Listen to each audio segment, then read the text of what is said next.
Amigas y amigos de Cinéfilos en Apuros, bienvenidos sean. Yo soy Elia Leonardo. En esta ocasión, mi invitada es una talentosa directora que lo mismo nos puede atraer en el género de la ficción como llevarnos a la atracción dentro del género documental. O viceversa, por donde quiera que ustedes entren a su trabajo, por ahí se puede. Y mi invitada en esta ocasión es Yulene Olaizola. Yulene, bienvenida seas. Hola, buenos días, mucho gusto. Y en esta ocasión, Yulene está aquí para hablar del documental Canción que Quema, el documental sobre San Pascualito Rey. Y para entrarle al tema, mi estimada Yulene, voy a partir de algo. Yo pude ver el documental en el Festival Internacional de Cine de la UNAM, FICUNAM, Ujú. durante una función al aire libre en la Cineteca.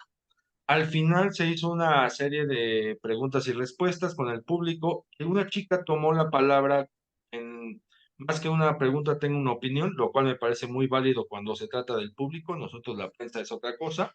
Ujú. Y ella hablaba de cómo San Pascualito Rey es la banda con que creció, ¿no? Es la música con la que creció, con la que se identificó y con la que se introdujo al tema del rock mexicano, al rock en español, y me pareció muy atractivo lo que dijo porque me hizo entender una cosa, que es San Pascualito Rey no es una banda tan añeja, tan antigua como otras bandas que tenemos ya preconcebidas en la cabeza, pero pues, es una banda experimentada, o sea, tampoco es nueva. Es una banda que pertenece a este siglo particularmente, ¿no? Porque esta chica que habló, pues estamos hablando de una mujer joven, es una mujer Ujú. joven, que no traía, digamos, como que este bagaje o esta cultura alrededor del rock con Caifanes, con Maldita, con Café Tacuba, que son bandas con las que yo crecí, sino que ella entró directamente a partir de San Pascualito Rey. Y por ahí quiero empezar, que es en esta cuestión para ti también como directora, que formas parte de un tridente de directores.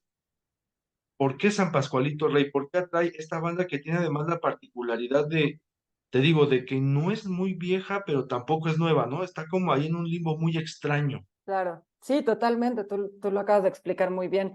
Creo que para los que crecimos escuchando a bandas como Caifanes, Maldita, Café Tacuba, que si bien son muy diferentes, medio formaban parte de una generación, o por lo menos fueron bandas que nos formaron a muchos como una generación de gente que nos gustaba y nos identificábamos mucho con el rock mexicano. San Pascualito Rey surge un poquito después, ¿no? Ya estamos hablando de los 2000, ya no en los 90. Eh, y yo particularmente descubrí a la banda ya estando en la carrera de cine, ya estudiando cine. Es decir, estas otras bandas yo las escuchaba pues cuando estaba en la secundaria, en la prepa, ¿no? A San Pascualito ya lo descubrí después, en los 2000 con su primer disco, El Sufro, Sufro, Sufro. Y desde entonces fue una banda que me despertó ese mismo interés que había desarrollado antes con otras bandas por el rock mexicano, como eran Caifanes, La Maldita, etcétera, Santa Sabina. Como que volví a encontrar eso en San Pascualito Rey, pero ahora en una nueva generación, ¿no? Como en una nueva camada, porque son más jóvenes que esas otras bandas. Y yo podría decir que a mí también me marcó, ya no mi etapa de crecimiento, pero digamos que sí la de desarrollo mientras yo estaba estudiando cine. Es una banda a la cual sigo desde entonces, desde su primer disco. Tanto yo como Rubén Imas, el otro codirector de la película, y siempre fuimos muy fans a la banda, tanto así que en algún momento Rubén se acercó a Pascual Reyes, fundador y vocalista de la banda, para pedirle una canción para su primer película, que se llama Familia Tortuga. Y desde ahí empezó una relación con ellos que se continúa hasta ahora. O sea, después de que él utilizó música para su primer película, después Pascual Reyes se volvió compositor de música para su segunda película, después les hicimos un videoclip. Y entonces se volvió una colaboración que lleva desarrollándose durante los últimos, diría yo, casi 15, 20 años. Y en algún momento supimos que iban a entrar a estudio a grabar, eh, y que era un momento interesante para nosotros para empezar a registrar el proceso creativo de grabación de un disco, algo a lo cual no, digamos, nunca nos habíamos acercado como cineastas. Y pensamos que ahí podía haber algo interesante, sin saber necesariamente qué iba a ser y cómo lo íbamos a filmar. Digamos que entramos al estudio con ellos con un par de cámaras de video, tratando de registrar el proceso lo mejor que se pudiera y abiertos a llevarnos las sorpresas que fueran surgiendo ahí. Nunca nos esperábamos que que íbamos a presenciar y a documentar el fin de una era, de una alineación muy importante San Pascualito Rey. Digamos que podría ser su segunda alineación más importante a lo largo de la historia, porque como bien dice, San Pascualito Rey ya tiene una historia de 20 años, más de 20 años. Y a lo largo de esos 20 años, pues han tenido distintas alineaciones. Y nos tocó presenciar muy de cerca cómo se estaba desmoronando esa segunda alineación, en la cual están Pascual Reyes y Juan Morales, que ellos sí son fundadores de la banda, pero también está Alejandro Taola, famosísimo guitarrista mexicano que ha pasado por bandas como Santa Sabina, La Barranca, La Cuca y San Pascualito Rey, y Luca Ortega, baterista de la banda que ya llevaba más de 10 años con ellos, y en el proceso en el que estuvimos grabando, pues empezamos a ver cómo se estaba desmoronando esa alineación, cosa que se volvió pues muy interesante obviamente para el documental. Fíjate, es que ahora que lo comentas, yo no tenía conocimiento de esta anécdota. ¿Qué tan difícil es? Bueno, lo voy a dividir en dos preguntas. Okay. La primera es, pues son tres directores, ¿no? Hay una codirección de Rábago, Imas y tú. Y yo. Y en eso, la primera pregunta es cómo conjuntar y cómo hacer trabajar tres mentes tan distintas, que a lo mejor tienen puntos de convergencia, hacia un objetivo común. Y que este objetivo común va a la segunda pregunta, porque uno como espectador ve el documental y lo agradece, yo en lo particular lo agradezco mucho, pero pienso también en este otro público que está esperando un documental, ya sabes, ¿no? Medio morboso, de esperando el chisme, de que tenga que ver con drogas, mujeres, destrucción al por mayor, pues como estamos un poco habituados a ver lo que fueron las figuras rockeras del siglo pasado. Y acá no, ¿no? Acá más bien vemos una sensibilidad muy especial, tanto de los directores como de los propios músicos, en abrirse, en explorar sus personalidades, sus lados creativos también. Y por el otro lado, el documental es un gran trabajo sobre lo que significa el proceso creativo de la música y que eso conlleva el tema de las emociones humanas en situaciones de empatía y de discordia, ¿no? Y ustedes Totalmente. se topan precisamente con esta parte de la fractura de la banda. ¿Cómo lo discutieron, cómo lo platicaron, cómo lo aterrizaron, como para no irse precisamente hacia ese lado que puede ser pues aquí tenemos el morbo por el que pagarían un montón de programas de espectáculos, ¿no? Nosotros Claro. no. O sea, tenemos algo que es todavía más importante y que se nos puede ir de lado si no atendemos a lo mejor la sensibilidad o por lo menos la atención en las emociones de estos músicos y de ustedes mismos. Ujú. ¿Cómo fue, te digo, estas dos preguntas? Por un lado, Claro. la unión de los tres directores, estas tres mentes, y este aterrizaje de encaminar bien el documental. Me empiezo por lo de los tres directores. Rubén y yo llevamos muchos años trabajando juntos, los dos somos directores productores y tenemos nuestra compañía. Entonces, todo el proceso del rodaje lo hicimos entre él y yo, básicamente, con ayuda de un par de colaboradores, pero básicamente éramos nosotros dos en el estudio ahí cerquita de los músicos. También los seguimos en conciertos, entrevistas, etcétera. Y ya después en el periodo de edición, que vino varios años después, porque nosotros filmamos sobre todo nuestro material en 2015 y 2016, y nos metimos a la sala de edición hasta el 2021 y 2022, fue ahí que sumamos a Luis Rábago, que es un cineasta nuevo, digamos, que ya había hecho un documental bastante interesante, y creíamos que era importante tener una voz como de otra generación, que no necesariamente fuera fan de la banda y que pudiera también dar su opinión en cuanto al contenido de la peli, que no se volviera demasiado, pues solamente para un público de fans. No queríamos hacer una película para un público de fans. No, no es una película que San Pascualito Rey nos haya encargado, ¿no? Es una película hecha desde la mirada de cineastas que les interesan los procesos creativos de otras personas, ¿no? No nada más para vanagloriar a una banda o escuchar sus canciones porque te gustan. Entonces Luis nos ayudaba un poco a hacer pues tener otra mirada, ¿no? De alguien que además no participó en el rodaje, sino que estuvo más bien después juzgando el material y fue como un punto neutral que nos ayudó también a tomar algunas decisiones ya durante todo el proceso de edición, que además pues fue muy largo, ¿no? Y respecto a la otra pregunta, pues creo que nosotros primero apostamos por registrar el proceso de grabación en el estudio, que si bien sabíamos que no iba a ser, digamos, lo más vendible, lo más comercial, lo más morboso, pues era algo que a nosotros como cineastas nos interesaba mucho, o sea, ver de cerca el proceso de grabación, que en este caso fueron más o menos 2 semanas, el encierro que vive la banda cuando están tomando decisiones ya en el estudio, bajo la tutela de un productor musical y entender qué pasa ahí, ¿no? Cómo se gestan estos procesos de producción musical que uno cree que son como muy ligeros, muy disfrutables, y luego te topas con que no, con que hay fricciones todo el tiempo, fricciones creativas, pero también humanas, y que, y que además hay una sensación de, pues, de que estás poniendo a prueba tu propia seguridad, tus propias habilidades musicales. Es difícil una grabación del disco, así como diría que filmar una película es muy complejo y luego surgen a la luz los problemas más grandes de personalidad de todos los que están ahí trabajando, pues en un disco es muy parecido. Entonces teníamos muy claro que queríamos, aunque no fuéramos a encontrar ninguna morbosidad necesariamente, pues aventarnos el retrato de esa grabación. Y el tiempo y los años fue lo que nos fue dando esta otra parte, darnos cuenta que la banda se estaba desmoronando. Cuando estábamos grabando había fricciones, pero no era tan evidente para nosotros.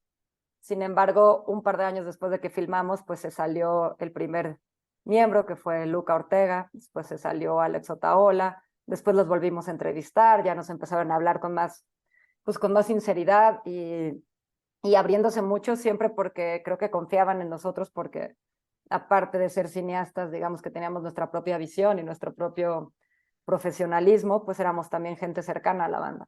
Entonces nos hablaban con esa confianza. Y si bien, como dices, la banda pues ya no está en una etapa en la que el sexo, las drogas sean como los highlights del grupo, ¿no? Ya no están en esas actividades así como quizás lo estuvieron en algún momento de sus vidas, cuando debutaron tal vez. Pero ahorita pues los cuatro músicos ya pasan los 40, eh, Pascual Reyes, por ejemplo, tiene hijos, o sea, tiene una familia, o sea, ya no están en una etapa de glamour del rock and roll, porque el rock and roll tampoco está ya en ese momento de la vida. O sea, el rock and roll ya no es un género musical popular, ya no es el más popular, ¿no? Diría que ya es un nicho dentro de la música pues menos importante, con menos recursos, con menos fans.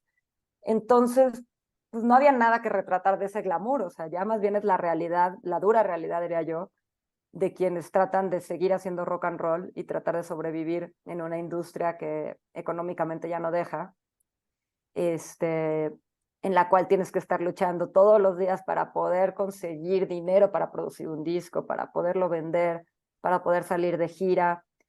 Y en medio de todo eso, pues las fricciones creativas, las fricciones humanas. Entonces, pues con lo que nos topamos fue como con un retrato de carne y hueso que habla más bien de las dificultades, ¿no? Yo siempre digo, pues no es una película del glamour del rock and roll, sino es una película sobre un baterista que se está quedando dormido en las sesiones de grabación, un vocalista que es cuestionado sobre sus problemas de entonación, un baterista que le duele la mano porque sufrió un accidente y ya tiene la mano destrozada y los ligamentos y cada vez le duele más tocar, y un guitarrista muy famoso y muy reconocido en México que no termina de encontrar su lugar dentro de una banda en la que todo el peso parece caer sobre una persona que es el líder y compositor principal de la banda. Entonces es una película diferente, creo. Y siento, digo, sin ser sin echarnos demasiadas piropos, creo que esa es una película diferente que no se había hecho antes en México sobre el rock mexicano. O sea, el resto de los documentales que yo encuentro que se han hecho como que responden a otro tipo de necesidades, como más de hacer un poco de publicidad de las bandas o de contar toda la historia de una banda, como podría ser, no sé, el documental de Rita. Esta no, esta como que se centra en un periodo de la vida de ellos, la grabación de un disco. Claro, al mismo tiempo contamos cosas sobre la historia de la banda para tener un contexto, pero lo más importante es lo que está pasando ahí en el día a día en el estudio y cómo se genera una pieza musical, las capas que tiene de sonidos, y todo eso se va entrelazando pues con la historia de la banda y de ellos como músicos y como seres humanos, porque son ambas cosas, digamos, juegan dos papeles, ¿no? Uno dentro de la banda y otro pues en sus vidas fuera de la banda, ¿no? Mencionas dos cosas. Una de ellas es que la película no está diseñada, pensada como para los fans de San Pascualito Rey, lo cual, en lo cual coincido contigo y ahorita explico por qué. Y la otra parte que es una película distinta a lo que se había hecho antes y también coincido contigo y ahorita digo por qué. Con el primer punto, sí, o sea, si uno no es fan de San Pascualito Rey, se introduce el documental, incluso lo puede ver como un poco hasta desde ficción, ¿no? Dado los personajes como tanto las situaciones que están ocurriendo. Y por el otro lado, no sé, recientemente vi un documental sobre la música de James Bond aquí en la sala de mi casa, y Ujú, no se ve igual un documental que estás viendo a través de una plataforma en la pantalla de tu casa, a un documental que ya estás viendo en pantalla grande ujú, en un espacio. Y en ese contexto también dije, bueno, es que a lo mejor los británicos y los gringos tienen una forma de filmar o de grabar sus documentales, y los mexicanos también tenemos que encontrar nuestro propio lenguaje, o hemos transitado en este lenguaje de cómo contar también las historias de las bandas de rock. Y en ese sentido, como que coinciden San Pascualito Rey y ustedes en la búsqueda de este lenguaje propio, ¿no? O sea, San Pascualito Rey, lo vamos a ver en este trabajo, va batallando, va batallando, va batallando para poder encontrar su propia voz. Y aquí ustedes también muestran un documental muy distinto a lo que, por ejemplo, hacía Sergio García con su cámara en mano, ¿no?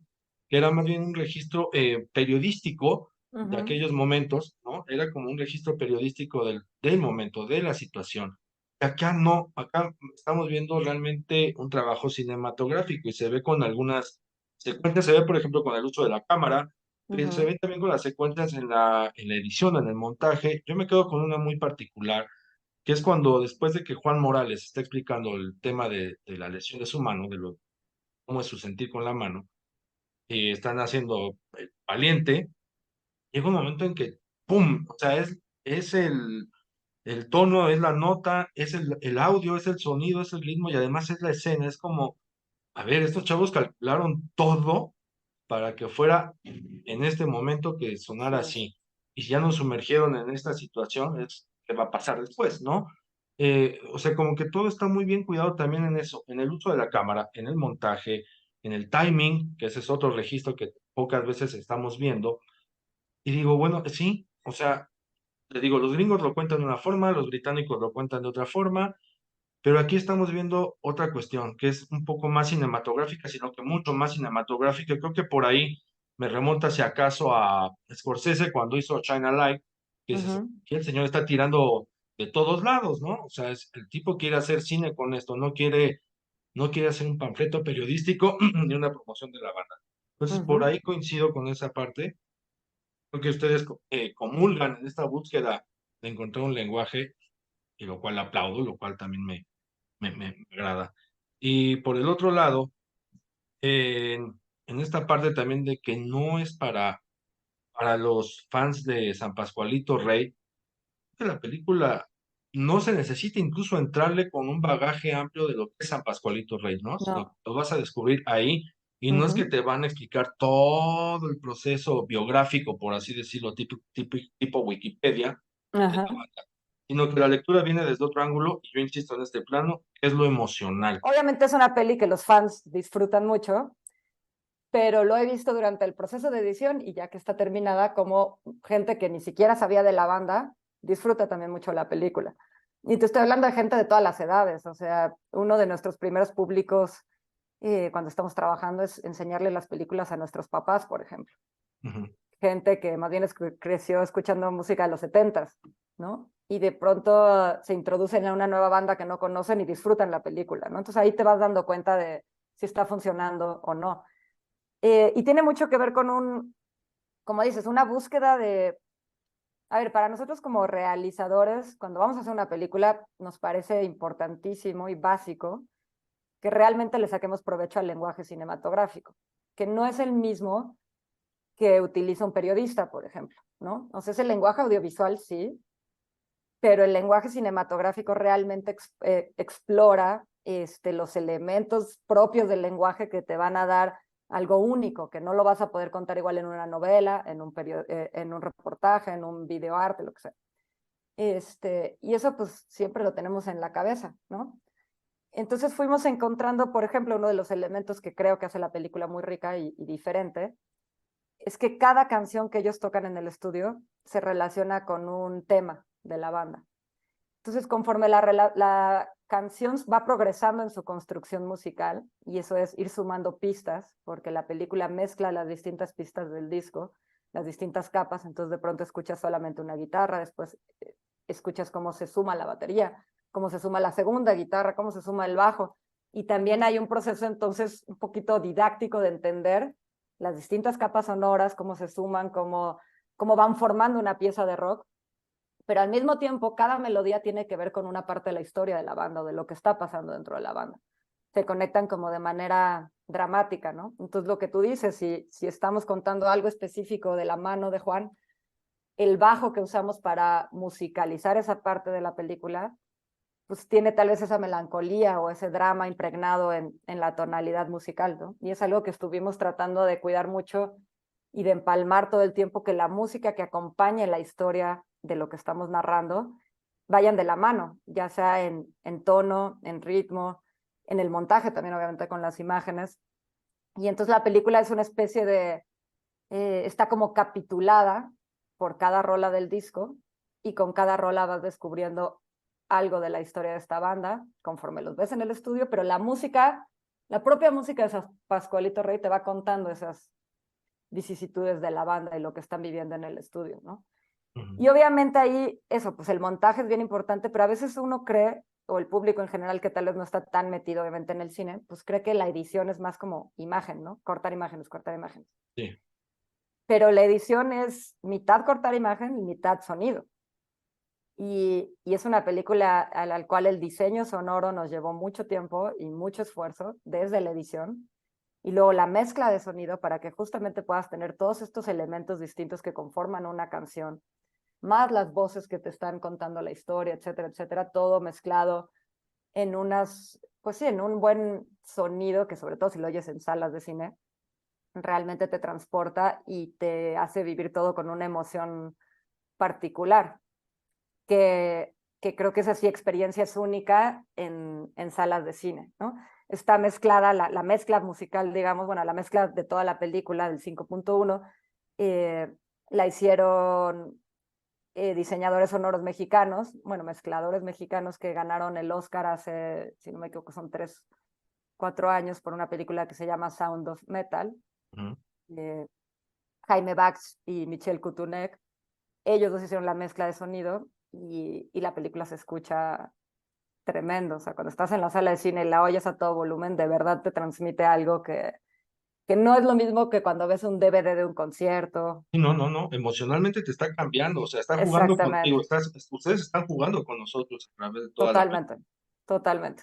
Por eso, digo, me parecería básico que sea una peli que se vea idealmente en los cines. Como dices, la experiencia nunca es la misma en una pantalla chiquita, etcétera, o con unos buenos audífonos, pero a nivel sonoro creo que la película sí te aporta algo propio del lenguaje cinematográfico que luego no he encontrado en otros documentales, sobre todo mexicanos. Y otro elemento rescatable es, digamos, el aspecto sociocultural de lo que implica hacer esta película. ¿Qué voy? Pues pasan los años, ya hay grandes bandas de rock mexicanas o extranjeras que siguen sin un documental y que se lo Así. merecen, ¿no? O sea, se lo merecen. Y no nada más un documental de tipo BBC de Londres, sino, oye, Uh-huh. a ver, vamos a explorar la banda desde lo que es su esencia. Eso, también eso, ¿no? O sea, la esencia, y ustedes lo que hacen es absorber la esencia absorber y mostrar la esencia de San Pascualito Rey. Por el otro lado, a veces hay agrupaciones que sacan un documental a los 5 años o a los 10 años, es como, no, a ver, espérame, o sea, también eh, juégate un poco más o sufre precisamente estas crisis, ¿no? Y acá llega en el momento preciso, en el momento justo, en el momento exacto. Y es con una banda mexicana, es una banda de rock, que también nos asoma precisamente hacia esa música, hacia este nuevo sonido, hacia esta nueva propuesta. A lo mejor muchos no estamos viendo, porque ahorita es San Pascualito Rey, pero hay muchas bandas más por allá tocando en tuburios, en bares, que Uh-huh. están o que llevan rato haciéndolo y que a lo mejor no hemos identificado, pero que pueden ser de nicho, pero que no porque sean de nicho no pueden ser temas abordados para lo general, ¿no? Para un público más amplio. Totalmente. Y aquí tienen esto ustedes también, o sea, rescatan en el momento preciso y en el momento exacto a una banda como San Pascualito Rey. Creo que por ahí, o sea, pienso al aire, ¿no? Creo que por ahí debe ir como, si no una nueva forma de hacer documental con relación a la música, si hay una sugerencia como, a ver, gente que viene atrás, presten atención a esto para que se capture no nada más el rock, o sea, si quieres pop en español u otros géneros o Ujú. clásica, lo que sea. Pero como por aquí ya está la semillita para que ustedes vean qué es lo que sí se puede hacer y cómo se puede hacer. Totalmente, o sea, ojalá en ese sentido esta película marque de alguna manera un precedente de algo, ¿no? Pero creo que sí es una película que se puede volver referente en muchos sentidos para la gente que está metida en la industria musical o los que están empezando o intentando o tratando de sobrevivir, porque hay muchas bandas que están en esa misma lucha constante, digamos, ¿no? Bandas que tienen 15, 10 años y que de todas maneras tienen que estarle trabajando todos los días para que sobrevivan, porque la industria musical ha cambiado mucho. Y también esos temas se tocan en la película, se habla de la búsqueda del éxito, se habla de tratar de hacer hits comerciales para vender, se habla de cómo financiar un disco, de qué te da una disquera. Digamos, si bien no es así la línea estructural más importante de la película, son temas de los cuales se tocan y se tocan por los miembros de San Pascualito Rey que se hacen estas preguntas, ¿no? Que se hacen estas preguntas de por qué si llevamos más de 15 años siendo una banda tenemos que seguir siempre luchando y picando piedra para poder producir este nuevo disco. Porque, pues claro que nos gustaría tener un hit, pero ¿qué implica tener un hit? ¿Cuánto hay que pagar para tener un hit en la industria musical mexicana? ¿Cuánto tienes que pagar para tener un hit en la industria mundial, digamos, ¿no? Todos esos temas se tocan y creo que resuenan mucho, digamos, tanto en gente que nos gusta la música y queremos entender un poquito más de cómo funciona ese universo, y muchísimo pega y simbra mucho en las mentes de quienes están tratando de hacer música hoy en día, ¿no? Y que, y que quieren entender pues, más cómo funciona todo eso y cómo le funciona a gentes que ya llevan ahí 20 años. Y hace mucho eco con otros músicos. La película la han ido a ver, sobre todo músicos en Guadalajara, porque estuvimos ahí en un par de festivales. Entonces, por ejemplo, los músicos de La Cuca, ¿no? Una banda tan legendaria como La Cuca, que además se mantienen súper activos. Y estaban sorprendidos de los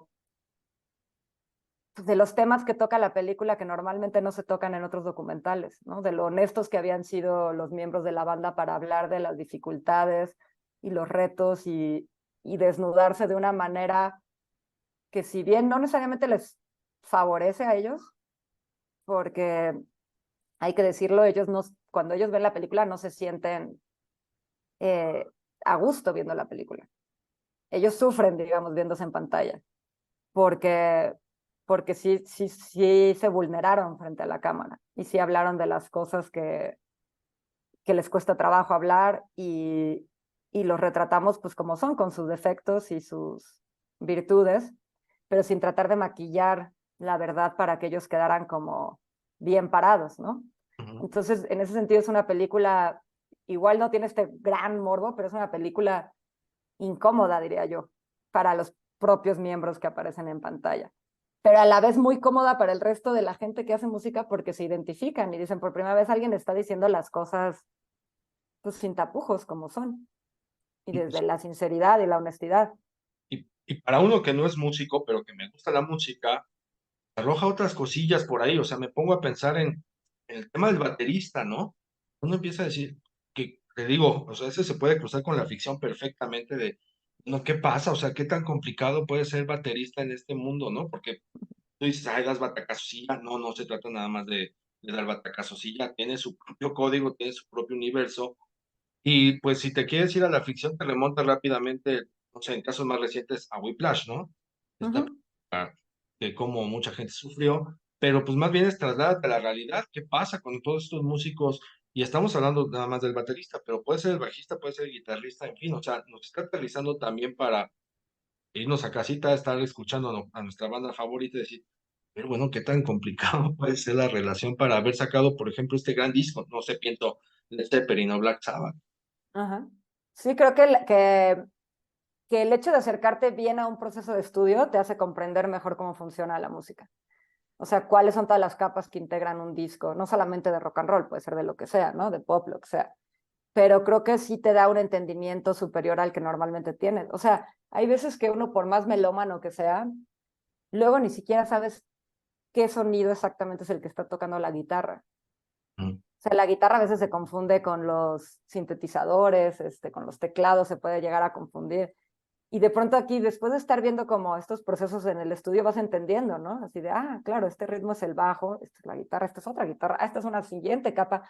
Todo esto lo hicieron en postproducción. O sea, hay una parte un poquito de descubrir esos procesos que creo que te enriquece para, como dices, después escuchar otro disco de lo que sea y, y diseccionar estos elementos musicales y entenderlos mejor, entender bien cómo son todos esos procesos.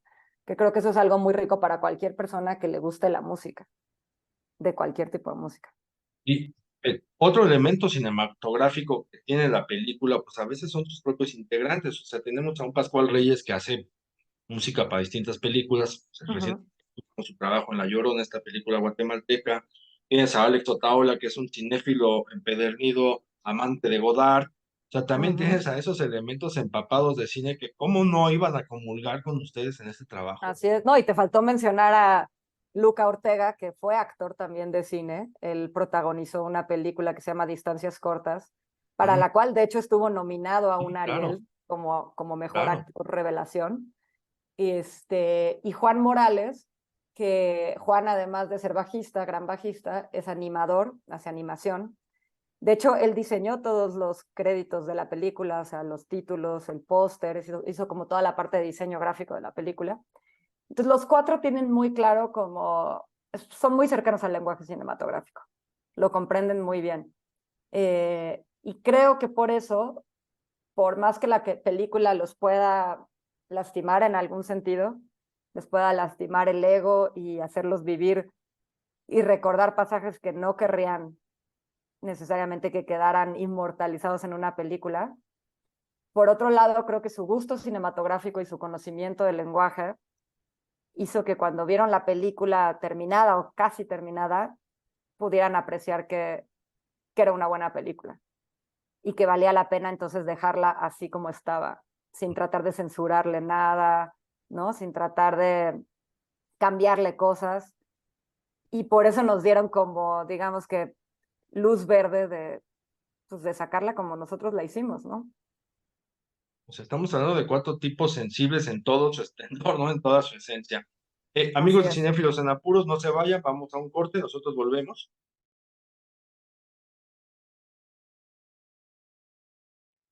Amigas y amigos, ya estamos de regreso. Juliane, para ir cerrando, ¿cuántas veces has visto la película? No, pues quién sabe, pero nada más por darte un ejemplo, digamos, el proceso de edición duró algo así como un año, un mes, en el cual, pues claro, la vas construyendo, pero en ese proceso se le enseñas a gente y la ves tú completa, no sé si 20 veces. Después en el diseño sonoro, pues hay que volverla a ver con el diseñador sonoro otras 5 veces y luego con la corrección de color y luego con la mezcla, decenas de veces.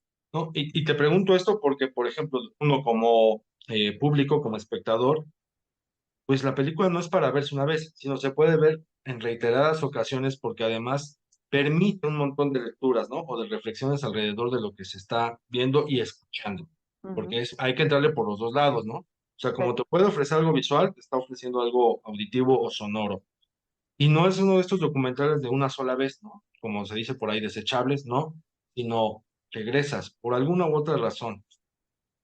Y se puede seguir viendo, te digo, lo puedes ver dos, tres, cuatro veces y cada ocasión te va a dejar algo distinto. Pero en este caso te lo preguntaba a ti, porque no es lo mismo verlo como directora, a que ya te sientes como una espectadora, como una melómana, a verlo. Y pues no sé cómo sea para ti esa diferencia entre quizás sufrirlo como directora o también lo estás sí, gozando, a sufrirlo o gozarlo como una espectadora, ya con ese trabajo final, además como una fan de la banda, digamos. sí, sí. Ya cuando ya realmente lo ves como espectador, es cuando ya lo presentas con el público, ¿no? Con una sala llena de gente. Ahí es realmente cuando ya sufres la película, porque pues sí, uno se pone nervioso, ¿no? Y estás como atento a las reacciones del público y estás viendo si la gente se ríe, si hacen algún comentario, porque eso se escucha en la sala en muchas ocasiones. Y creo que para nosotros ese momento llegó así ya más oficialmente cuando la presentamos en el Festival Inédit en Guadalajara, Festival de Cine y Música Inédit, que es la primera edición que hacen en México, un festival de música y cine muy, muy importante que tiene sedes en todo el mundo, y por primera vez llegó a México, ahí estrenamos la película, y la vimos con Juan Morales y Pascual Reyes, y era la primera vez que ellos la veían con un público. Y, y entonces sí, es muy raro porque estás sentado al lado de ellos y los ves sufrir, los ves moviendo los pies nerviosos en el piso, o sea, yo sé que a Juan le cuesta mucho trabajo volver a vivir todo lo que él narra en la película respecto al accidente que tuvo con su mano, o sea, es un pasaje muy doloroso para él. Entonces, de pronto estar sentada al lado de él y ver cómo está viviendo todo eso, es duro, o sea, como que emocionalmente te desgasta, también te emociona, por un lado es muy emocionante, pero por otro lado es duro, ¿no? También ver a Pascual que de pronto recibe críticas en la película y alguien del público hace, no sé, un ruido así como, uy. Y entonces dices, ah, esto lo estoy escuchando Pascual, ¿cómo va a reaccionar? Y te haces preguntas. Y como director uno tiene una responsabilidad con todo eso. O sea, tu responsabilidad, aparte de ser económica y de organización, digamos, hay una parte de responsabilidad humana, o sea, que tiene que ver con los sentimientos de las personas que retrataste en un documental. Y eso también como que a uno le preocupa. O sea, a mí esas primeras veces me preocupaba cómo iba a salir Pascual emocionalmente de la función. Particularmente, sí, particularmente eso es a mí algo que me atrajo mucho de este documental. Yo ya soy un hombre de 40 años, llego a una edad en la cual no tengo pena ni vergüenza de plasmar mis emociones ni mis sentimientos ni mostrarme, sobre todo pensando en que crecimos en una sociedad que a los varones nos han inculcado que tú no debes llorar, tú no debes decir lo que sientes, tú nada, ¿no? Y claro, acá no, o sea, acá ellos también dicen, ahí te va, o sea, esto es lo que pienso, esto es lo que siento, esto es lo que estoy llorando, pero para que ellos lo hagan es porque atrás de cámaras hay también personas sensibles que les están dando esa posibilidad y esa oportunidad. Y ahí también es donde yo noto tu humano, ¿no? Es como, a ver, aquí hay un toque muy particular que les está permitiendo eso. Y también es algo que tiene la película, que nos abre a esta exploración masculina de decir, a ver, chavos, se vale, ¿no? O sea, se vale uh-huh, llorar, se vale pasarla mal, se vale el conflicto, se vale todo esto, más ahora que vivimos un boom de tienes que estar feliz 24/7, no, a ver, sí, espera, o sea, detente también a entristecerte y a deprimirte, ¿por qué no? Y esto también lo tiene. totalmente. Totalmente. La película, por ejemplo, la hemos presentado también al aire libre, como, o sea, en medio de una plaza ahí, donde va pasando gente que no tiene ni idea de qué está viendo y de pronto se queda y se sienta a verla. Y luego es la gente que más se involucra con los personajes, que sin conocerlos previamente se involucra con ellos y unos le echan porras al vocalista, otros le echan porras al baterista, unos terminan eh, odiando a alguno de los personajes, o sea, sí toca fibras emocionales la película, sí se vuelve emotiva para la gente, independientemente de que te guste su música o no, porque no está hecho para nada más apreciar la música, es para hablar de pues, seres humanos sensibles, como tú dijiste.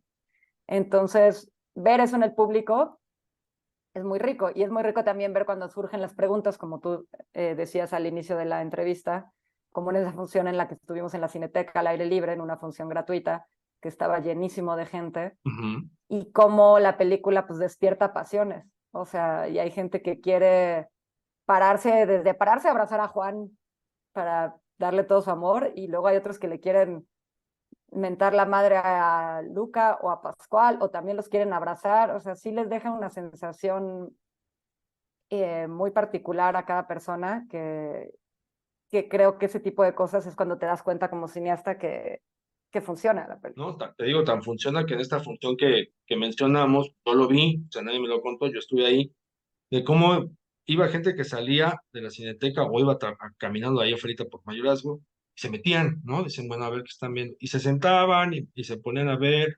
A mi lado, me recuerdo, había una parejita donde él a fuerza quería besarla y ella, espérate, ¿no? Que estoy viendo, porque ella estaba muy clavada viendo lo que estaba sucediendo y hasta terminó consternada, ella también como con ganas de abrazar a los músicos. Eh, Juliana, ahora sí que para ir cerrando, ya que te mostraste este trabajo documental, ya que nos estás mostrando un trabajo documental que nos gusta, que nos atrae con relación al rock, porque te digo que puede ser en cualquier género, ¿Seguirás por este rumbo? Digo, sin dejar de lado también tu faceta en la ficción. ¿Seguirás por este rumbo? ¿Por qué lo digo? Porque como te mencionaba anteriormente, pues hay bandas, ¿no? Hay bandas o artistas que bien merecen un documental y que tienen elementos y de cosas muy interesantes por abordar. Sí. No, creo que sería, o sea, como dices, me he dado cuenta que justo que hay tantas bandas que merecerían tener su propia película. Quizás ya no me toque a mí, pero digamos, yo siempre como directora he estado tanto en el mundo documental como en el de ficción. Mi primer película es documental y mis películas mezclan un poco ambas cosas, entonces todavía no sé exactamente qué proyecto voy a hacer a continuación, pero pues ahora sí que podría ser en cualquier género y cualquier ámbito. Pero sí, sí creo que hace falta una revisión sobre nuestra música a nivel cinematográfico, documental. O sea, se han hecho muchos documentales de otros lados y en México hay poco material de eso. Y ojalá esta peli sirva como para despertar un interés y se empiece a ver más hacia lo que hemos hecho en México, ¿no? La música que se está haciendo y que se ha hecho. Creo que hace falta revisar muchas bandas ahí de la historia. Este, pero ya veremos bien qué proyectos salen en el futuro. Bien, pues Yulene, ahora sí que dile a la gente de Cinéfilos en Apuros cuándo llega la película, invítalos, igual preséntate, dónde Sí. te pueden seguir, dónde pueden estar atentos a tu trabajo. Pues mira, estamos muy contentos porque ya se está materializando la distribución comercial de la película para que se vea en salas, que es lo más importante. Ya iremos dando las fechas y los detalles más adelante, conforme se acerque más la fecha, pero ya podemos confirmar que va a llegar a salas comerciales en noviembre este año, así que pues ya no falta mucho y lo estaremos avisando. San Pascualito Rey pues tiene sus redes sociales en todas las plataformas y ellos siempre comunican ahí, pero también tenemos un Instagram de la película que es @canción que quema, donde se pueden seguir todas las sorpresas que va a haber. Creo que va a ser una exhibición comercial diferente, así como la película es diferente, la exhibición también va a ser diferente a lo que se ha hecho antes, así que vendrán varias sorpresas y para cualquier interesado eso, que sigan las redes sociales de @canción que quema y @San Pascualito Rey, que está en Twitter, Facebook, Instagram, TikTok, etcétera, etcétera. Yulene, pues muchísimas gracias por el tiempo, por esta conversación y por ampliar el panorama acerca de lo que fue hacer Canción que Quema. Al contrario, siempre es un gusto poder platicar de todos estos detallitos. ¿No? Amigas y amigos de Cinéfilos en Apuros, ya escucharon, vayan, pasen la voz de que en noviembre llega Canción que Quema, sean o no sean fans de San Pascualito Rey, también están en las redes de la banda, pues toda la información relacionada a la película y otras cosillas más. Inviten a su crush, es el momento también de acercarlos a la música, de explorar el género musical del rock en México. Y pues ya saben, denle like, compartan, suscríbanse, propongan, comenten temas, porque aquí acuérdense que la conversación cinéfila la hacemos todos.